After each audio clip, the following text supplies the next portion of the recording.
Hey there, welcome to episode 102 of the Quaggling Sand audio program.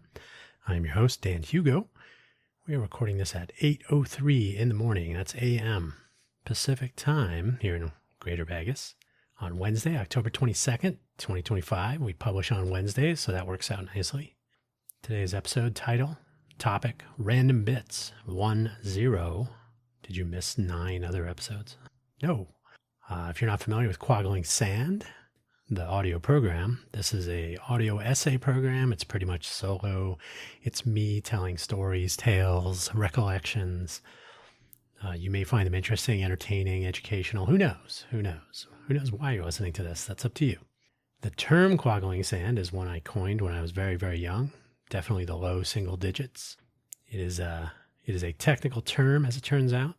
You may probably refer to this as pins and needles, that return of circulation to maybe a hand or a foot that you fell asleep on or were sitting on or whatever you're up to.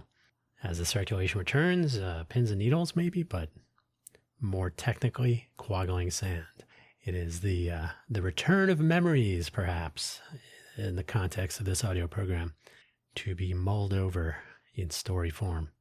Episode 102, Random Bits 10.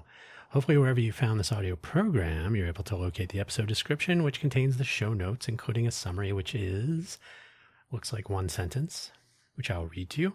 The links for today's episode, there's only the 2, shameless self-promotion. I did reduce the link count to try to flow through that part of the first part of the show each week. If you are interested in links, you can find more links when you follow these links. So we'll do that, and then we'll get on with this episode for this week, this October 22nd. Time is really flying. So you can hear my voice is not ideal. The humidity, the weird weather, having an impact on my sinuses as usual. The nasal fresh, which I've talked about a long time ago, I think, is somewhat effective, not ideal.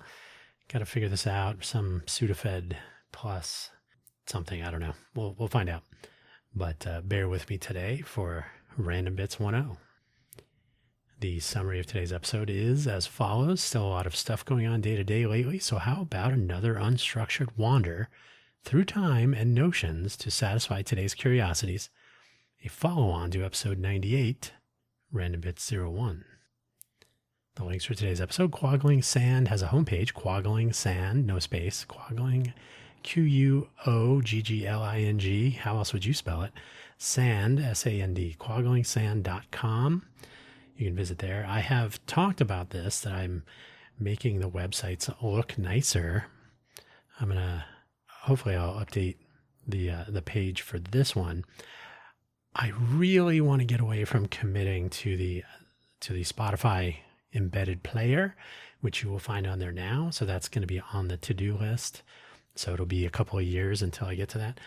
But the transition to Tailwind as a utility class-based CSS framework, I guess, to make the pages look the way they look I've done it for 2 other pages.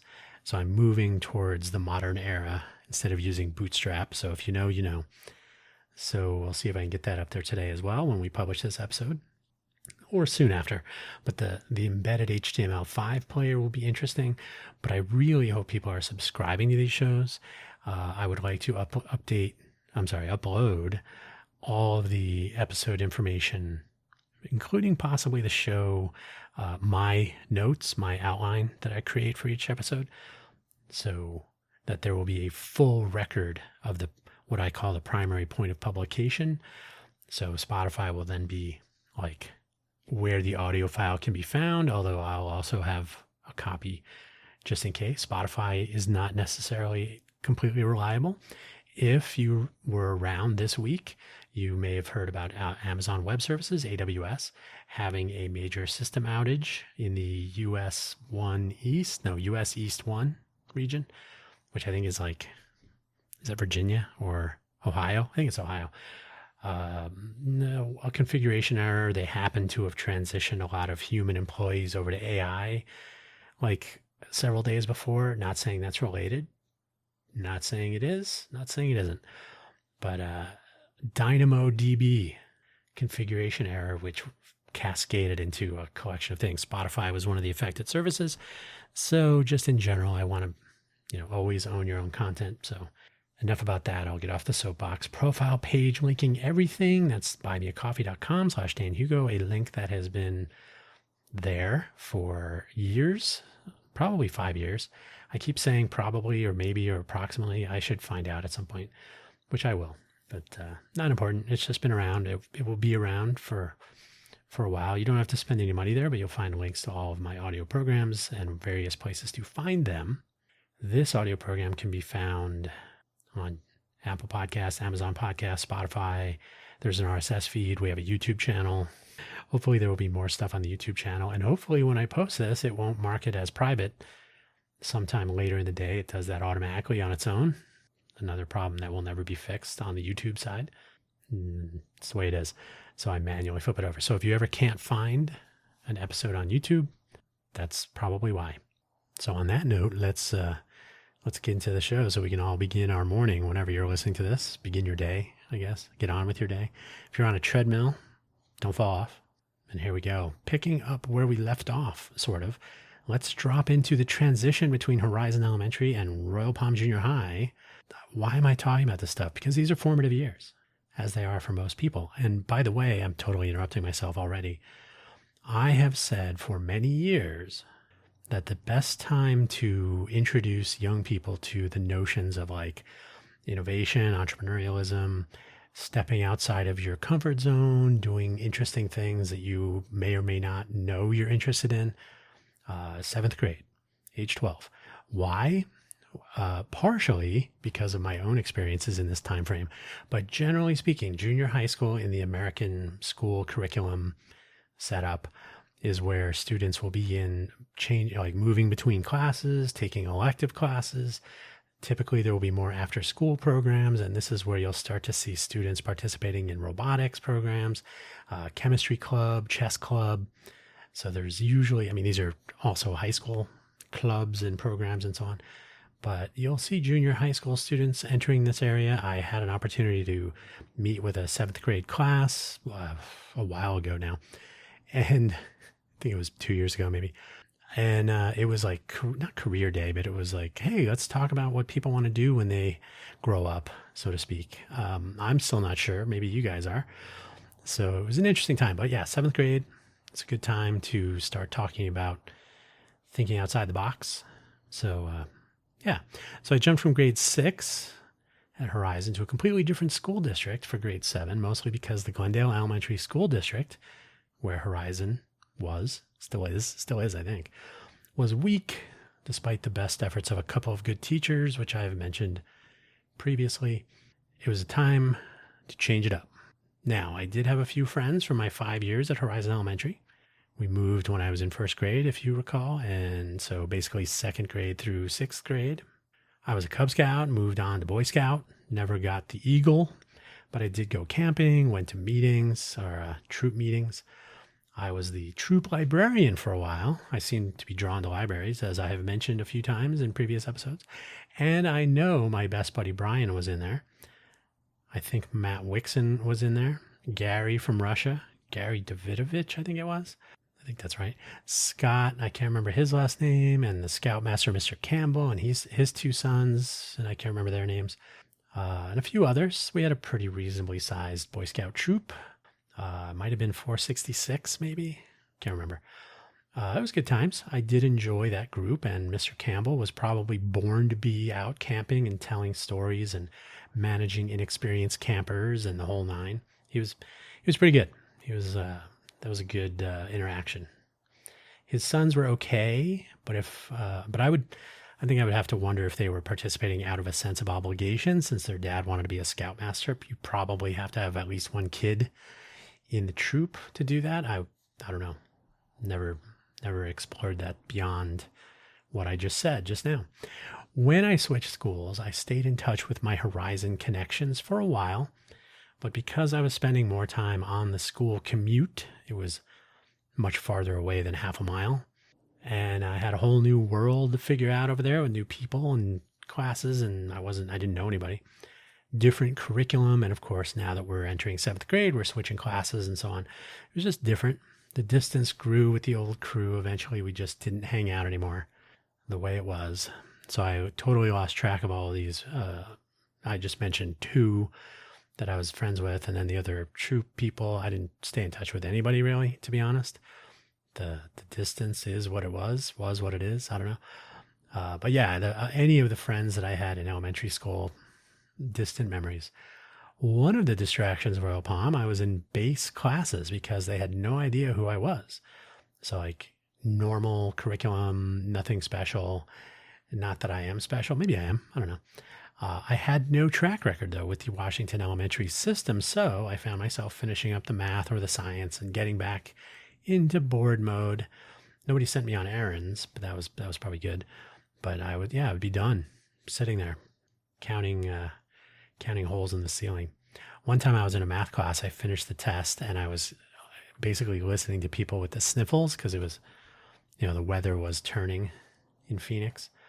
So I sat there done listening to people like that kind of stuff.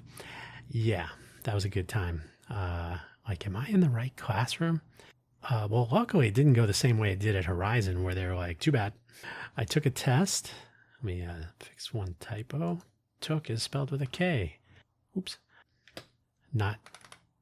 Nothing. I forgot the K. I took a test. Apparently I did well. And suddenly I was bumped up into an algebra class instead of the normal, arithmetic. I don't know. Is that still a class when you're in 7th grade? Advanced biology, reading seminar instead of a normal English class. And this may have been when I tacked on library aid for the final period of the day. I don't know. I don't think I started out as a library aide. I think I basically said, oh, now my schedule is all weird. So because I switched it in the first month or 2 based on this test and discussions and whatnot. So when we juggled my schedule around, I think at the end of the day, I didn't have there was nothing else to do. So I'll just be a library aide. And that ended up working out well. These were interesting upgrades. I believe I have mentioned Zeke Ashley before. In fact, I'm pretty sure I've mentioned Zeke Ashley and Debbie Reeker specifically in a previous episode. I know I talked about Debbie Reeker, Miss Reeker, in Random Bit 01. Zeke Ashley, though, he was a former accountant who began teaching math. He had a somewhat unique approach with open grades, where he posted on large cardboard sheets for each class, each period, written with 4-color ballpoint pen. If you remember the classic red, green, blue, black with little push buttons on the top. Everybody, you know what I'm talking about. To indicate different types of assignments. So the daily quiz is 4 questions, not a big deal. Math problems. Homework assignments, tests, and I think extra credit may have been green or something.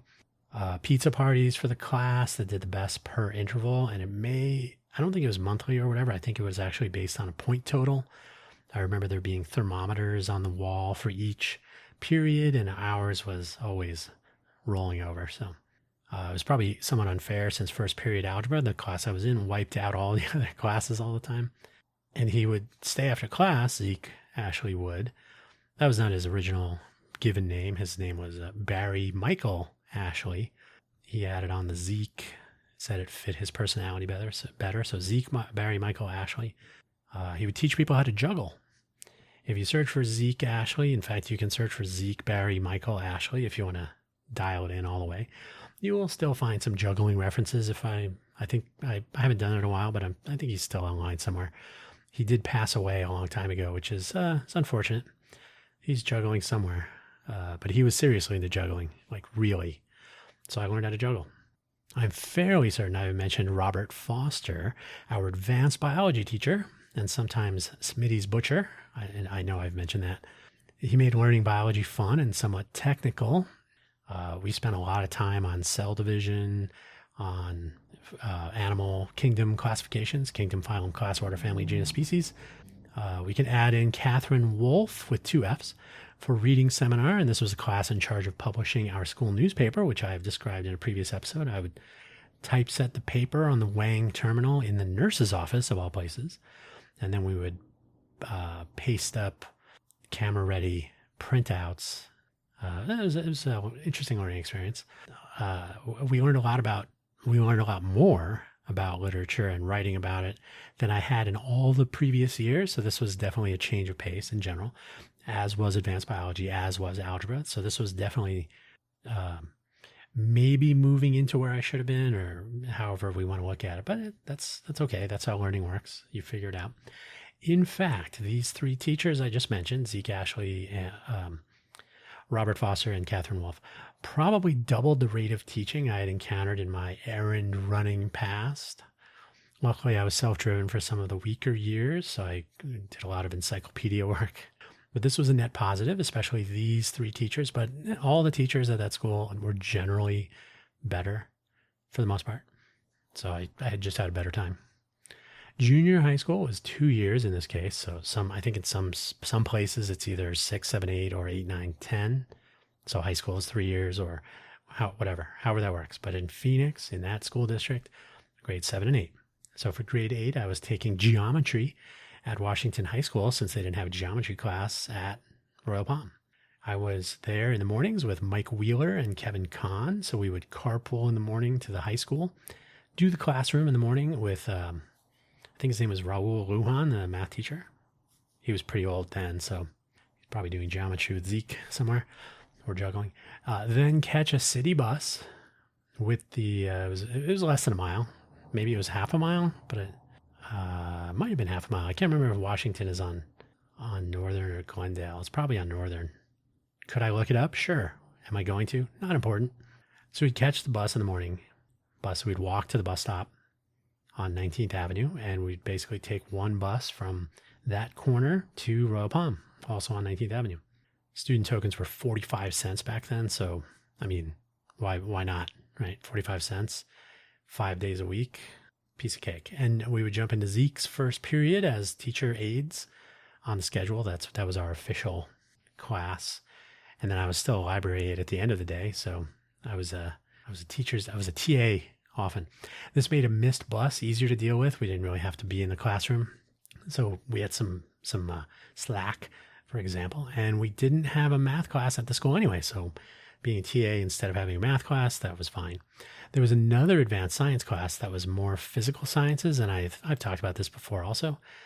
And I've talked about civics, as was taught by Vietnam vet Vic Columbi. And I noticed while I was typing up my notes for today, my outline, that Vic is civ backwards. So maybe he was destined to teach civics. He had two legs that he left in Vietnam. And so he had prosthetics, and he also had a couple of fingers that I will simply say he referred to them as stubbies. So he would talk about that sometimes, and he was generally very energetic and seemed happy. So it wasn't like an angry teacher, but he was definitely informed and had some interesting discussions, not only about government, but about how the student class dynamics worked. Kind of likened it to the way politics works, like different. I think at the time, I don't remember that. I think actually I do. I remember the two students that he would call on as examples. So this was back in the day, there were the stoners and the punks. The stoners, probably just because of the name. I don't think they were, maybe in high school they would advance into that more so. But it was Dan Brenneman and Keith. I don't remember his last name. So Keith was the punk. He would wear the clodhopper shoes. He had a spiky hair. He had an earring. And then there was Dan, he was wearing like a lot of denim. He would scuff his high top sneakers, never tied. So he would always he would talk about like, so do you guys get along, or do you fight a lot, or is there like a contention? And so he'd basically draw on social dynamics in junior high school to compare them to politics and civics. So it was interesting. He was a good teacher.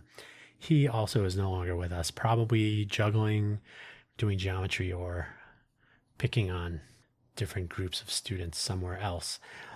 So basically these 2 years were an essential reboot to my own outlook on education. Horizon was kind of a dud, but that's fine. That's how public schools goes. And again, this is where my interest in flipped classroom really comes from, was my time at Horizon.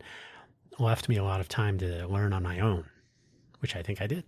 Since I had already transitioned to this new friends and classmates group thing at the new school, it made sense to me to attend Sunny Slope High School rather than reconnect with my Horizon friends and classmates who would mostly be attending Apollo High School, which was 1 mile from where I was living at the time, my parents' home.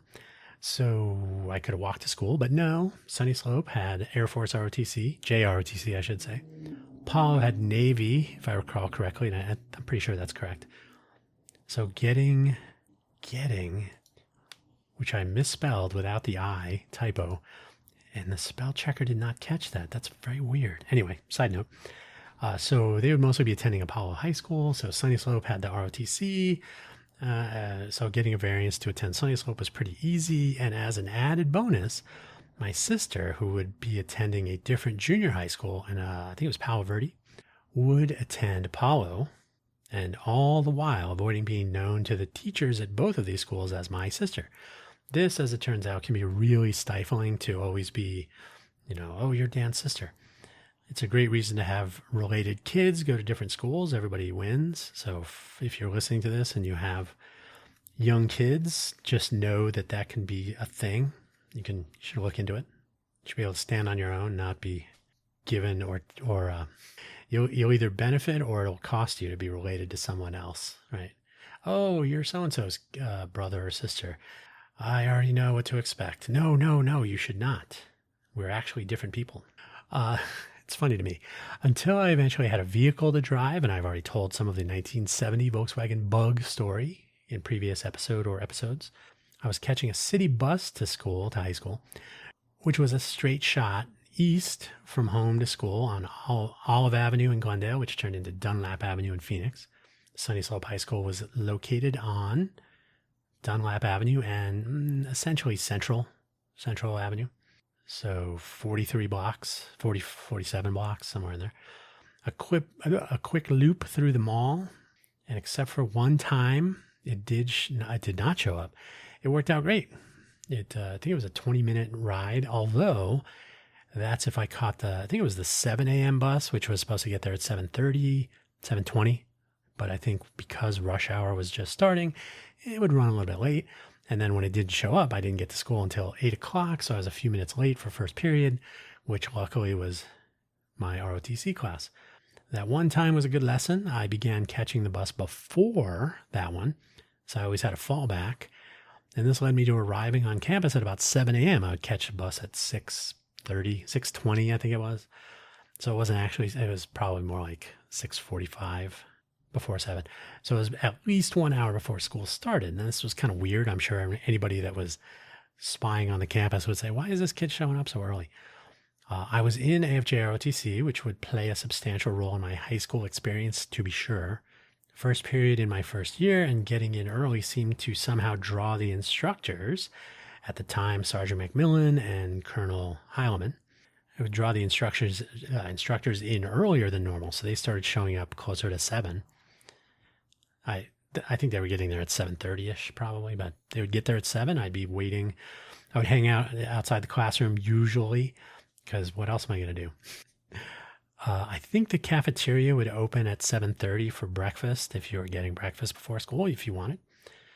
But, what am I going to do to kill a half hour to an hour? So I would just hang out outside the class. Then other people started showing up early. The instructors started showing up early. Before you know, we had a 7 a.m. time slot that we could do stuff.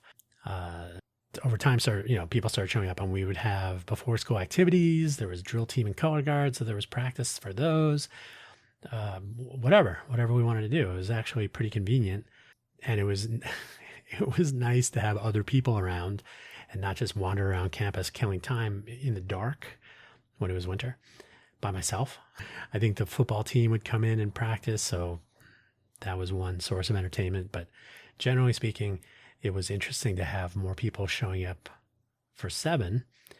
It's sort of a weird lock-in scenario, if you know what that is, where you stay at a place after they close and they lock the doors, and you're hanging out with the people working wherever you are. So if you know what that is, great.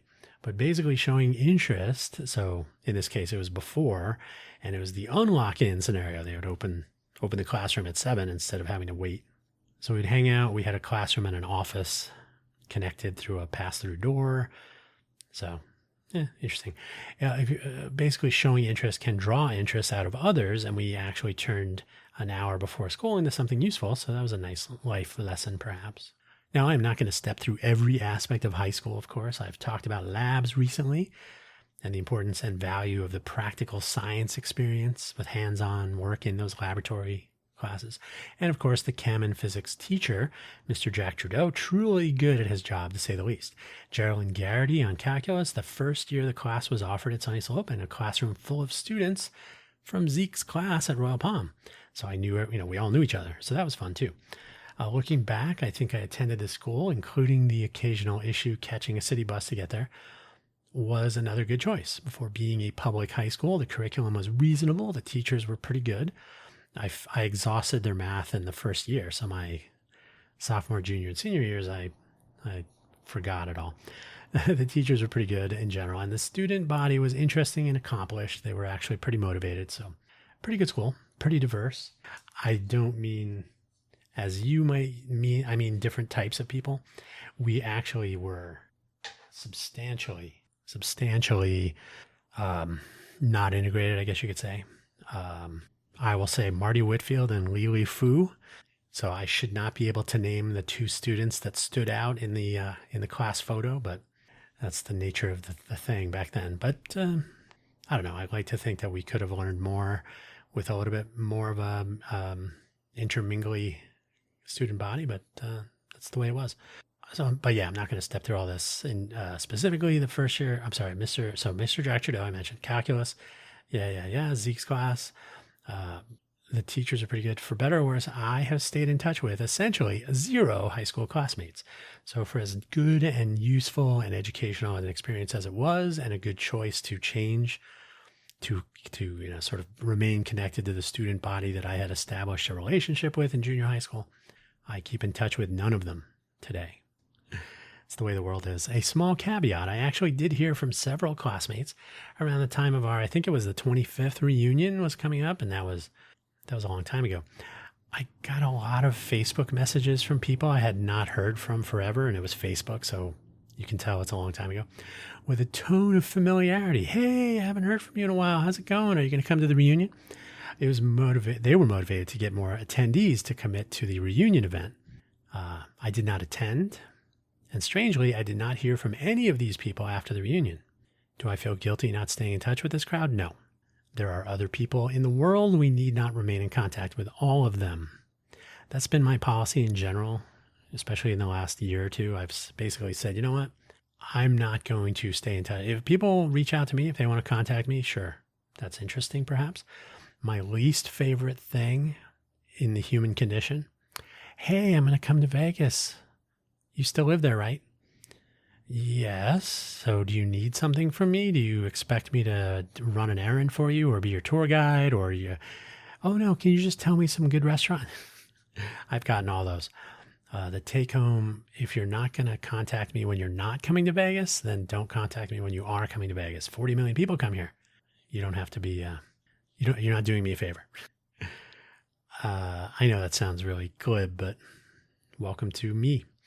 During my time in high school, I did have a couple of jobs, one for McDonald's in the Metro Center Mall, which I have described in great detail, in fact, and another working for a man named Robert Smith, whom I met at an Apple users group that I've also talked about previously, the Arizona Desert Apple Menagerie, which eventually became the Arizona Apple Users Group.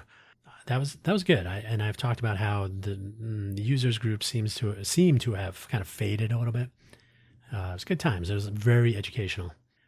So he had his own electronics services company, almost like an electronics handyman, happy man. He was a nice guy. So he needed a helper, not quite, maybe an apprentice, but more of a helper, to work on phone systems, installation, running wires, stapling them to baseboards and all this stuff. So doing some physical labor with cables and tools and whatnot, residential burglar alarms installation and other debugging and whatnot. The odd installation at a commercial site where I learned a lot about commercial fire alarm systems. Really interesting, actually. The whole Class A system with the loops.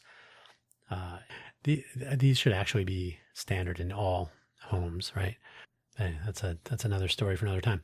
There was also Fuddruckers briefly, and a job for Toys R Us building out a new store. It was on, was that 27th and Dunlap? It was right outside. It was on the outer loop of Metro Center Mall. I've mentioned previously, Metro Center figures a lot in my formative years, for better or worse. But yeah, we worked at Toys R Us. We were building out the new store, which was a major slog that I departed early because the managers were jerks. And this was fine since they actually dumped every single person who had worked on the build out when we took the job. And it was basically, we're going to be building the store from an empty shell. They said, everybody who works here, then will, you'll work in the store. That was not true after like a month. So I don't really feel too bad. I would have gotten booted anyway for no reason. They just said, we're going to hire all new people. So think when, the empty shell, think moving heavy things. Basically, it was pallets full of shelving and other materials. So we're not moving pallets around, but we had to basically, remove items from pallets and put them here and there and wherever, and assembling the shelving that made the aisles and all the stuff. So it was physical labor, and it was kind of fun. It was, interacting with other people, doing dumb things. Like, I can think of many other things that are less annoying than doing this for the management people that we didn't care for. But all the stuff inside the empty shell of a store, that was our gig. I think I might have had one or two other jobs, but those are the highlights, maybe lowlights, something. Having wheels with which to get around was a major convenience. I think everybody feels that way when they first get a car and are driving. The bug itself was a learning experience. And to this day, I think automobiles are probably the most complicated, sometimes most complex. And I have talked about the difference, complicated versus complex, things that most humans will ever interact with on a regular basis. This includes your cell phone, because your cell phone doesn't have engines or motors. It's not burning chemicals, or there is probably a lithium ion battery in common, but more in one than the other. But cars are very complicated systems, especially if they're self-driving. But even when they were Volkswagen Bugs, there was still a lot of stuff going on, a lot of a learning experience. They are a treasure trove of learning. In fact, if one is so inclined, auto shop is probably only more interesting in the modern era if it is still taught at all. I think there's a magnet school near me. It's called Northwest Academy. There are several of them in the Vegas area with an appropriate directional name. Northwest Academy, I think they still have what they call automotive engineering, which is a high school class, essentially auto shop. But it'd be interesting to see if they do teach like how self-driving vehicles work, how EVs, electric vehicles work, how batteries work. Why do lithium ions burst into flames and possibly explode when exposed to oxygen? That'd be a good thing to learn. So my clock says we're 35 minutes in. This seems like a reasonable point to end this edition of Random Bits. By the way, since you made it this far, why is it Random Bits 10 when the first one was 01? Because bits, BITS, which is an abbreviation or there's a pseudo abbreviation or something for binary digits. A bit is a binary digit. So binary digits are base 2. So 01 is 1, 10 is 2, 11 is 3, and so on. Technically, I could have added a lowercase b before the digits. That's the way you signify a binary digit in some programming languages like C. But I've taken some license here creating the titles. I should have started with 00, of course. That's my usual, but we are using 1 indexing for this series. So there may well be a 0100, which would be 4. We'll have to find out, so stay tuned and you will also find out. That's going to make an episode for today, the second in a series of unknown length. This may or may not be an interesting subject area to wander through a timeline of sorts. And as I mentioned in the first episode of this series, I'll probably jump around a little bit, so I may back up the tape a little bit and talk about some related incident from some other time. So as we move into modernity, there may be a time when I'll say, oh, but this is related to that one time in high school or in college or whatever. So probably the next episode we'll jump into the mud years. And then I've already done an entire 1, 2, 3 episodes of the actual time in Silicon Valley. I call it my 2 tours.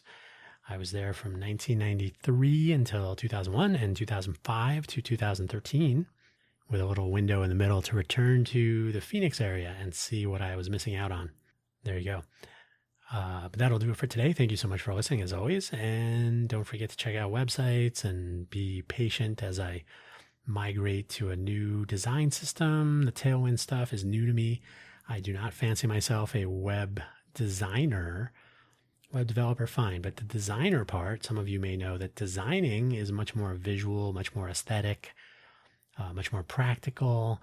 If you're a developer in the technology space, you're pretty much working with the code and the way systems work and all that. That part works fine, making the site look nice. We'll see if I can get that to happen eventually, but baby steps.